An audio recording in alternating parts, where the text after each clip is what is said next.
Tobin, congratulations. You've made it to the third and final level of this competition. And now we're going to let you choose which one of our remaining judges you're going to compete against. Either two-time Forged and Fire champion Ben Abbott or historic weapons recreation specialist David Baker.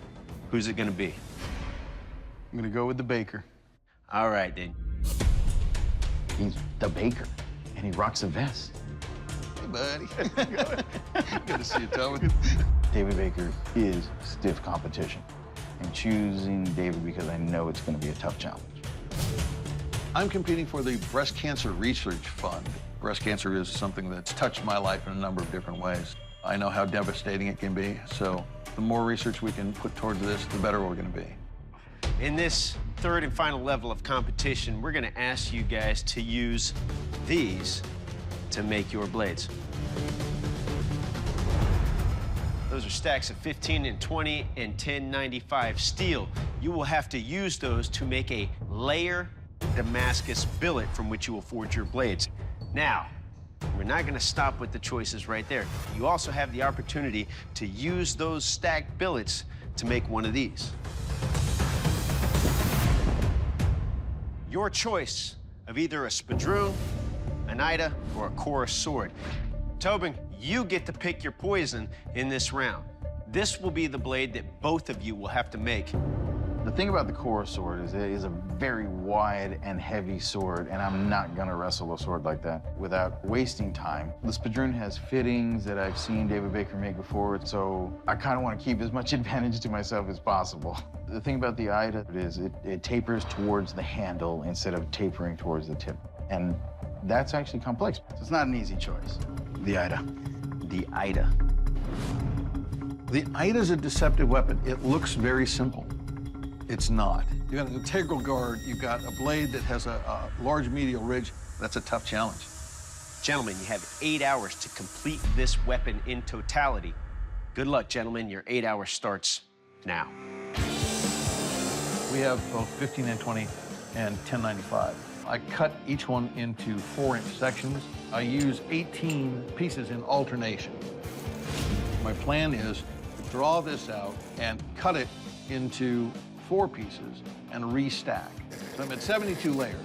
Why is it important to have so many layers in Damascus? That makes the pattern pop a lot more. As soon as that goes in the forge, I grab handle material and I start cutting my handle. So how is it being on this side? You know what? I love it. I just love building. I know, exactly. Any chance I get to make stuff, I'm there. Take steel out, give it a couple of quick little passes, and everything looks nice and welded. I'm hoping I can stretch it out, fold it, stack 42. The first time I came Forged and Fire was just to have fun. I didn't expect much. A cutlass. Ooh. Army hearties, we get to make a cutlass.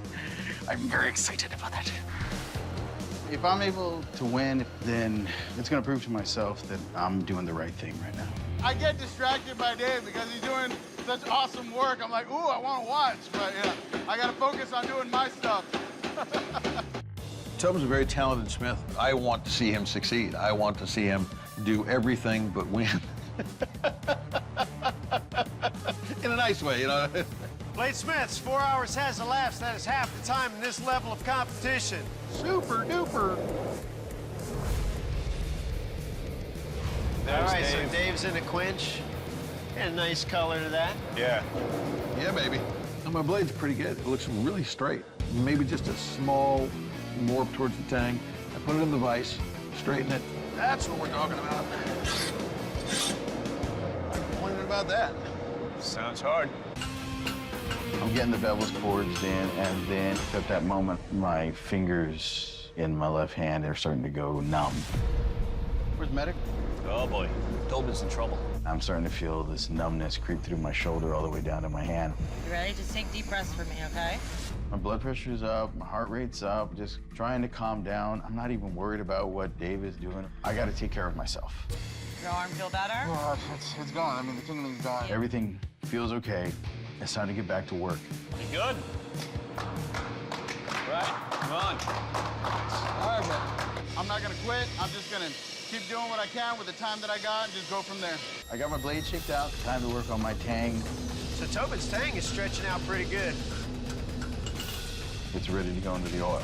4 hours into this competition, I wasn't sure that Tobin was going to walk across the finish line. You got to give him a huge amount of props for being where he is right now. I need to have a mechanical lock. So I drill through the wood, drill through my tang. I'm trying to get my pin in. It doesn't want to go in. Come on. I finally get the pin in, but now I need it to come out because I forgot to put epoxy inside. Really? It's jammed in there. You can't get it out now. And then as I'm trying to pull the pin out, Uh-oh. The pin just broke. this is bad because the only thing holding my handle to the blade right now is half of a brass pin. Come on, kid, kick it into gear. I can punch this out later. I gotta go grind. I gotta get the handle shape.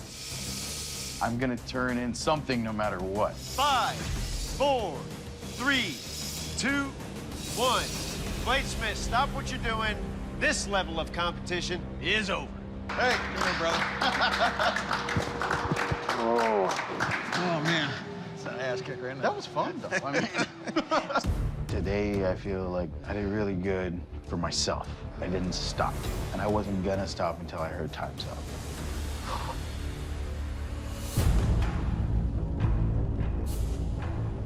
All right, bladesmiths, this is the kill test.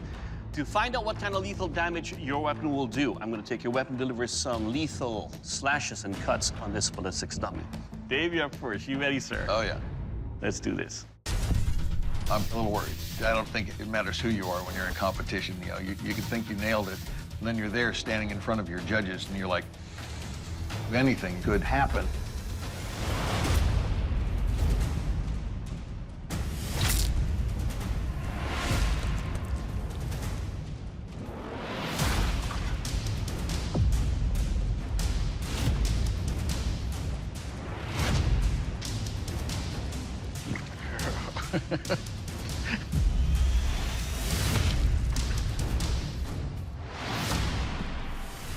See ya. That's nasty. All right, Dave, let's talk about your weapon here. The pattern you have here is beautiful. Your handle construction is clean. I can wrap my hand around it, and when you swing with this, it's balanced enough to where it's a chopper and a slicer. Your edge is sharp. It chops and cleans cleanly. Overall, sir, it will kill. Thank you, Doug. Tobin, you're up next. Ready? No. We're gonna do it anyways. Okay, sounds good. Good luck, brother. I know my blade is light. I know it's fast. But I also know that I made my handle very quickly, and it's not my best work, so it's in the judges' hands now.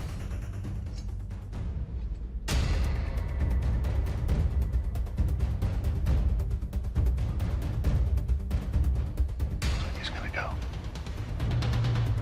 It's breaking. I can feel it cracking. Gentlemen, take a look at this. You hear all that movement? And as I'm trying to do it, I can swing it. It wants to pop out. The pin doesn't go all the way through. The pin's only going through one side. Okay. I just see the judges whispering and holding the handle and shaking the blade. Yeah, I don't think it looks good right now. Do you have confidence in this weapon? No, I do not. Absolutely not. All right, let's let him know. Tobin, you put in a lot of work, but I think you know what's coming down the pipe. The judges have given your weapon a vote of no confidence. Doug Markite is going to tell you why. Tobin, a lot of props for you for pushing through 8 hours, going through the health issues and everything else. You did a good job of finishing your blade. But your handle construction is loose. Even just by moving it in the air, I can feel it already loosening up, and you can hear some slight cracking on the handle. To swing that with impact, definitely it's going to be a failure, and safety is always first. Yep. Tobin, unfortunately, your blade is unsafe to test. That means that you cannot win this competition. And Dave, you win. You win the $10,000 that's going to the charity of your choice.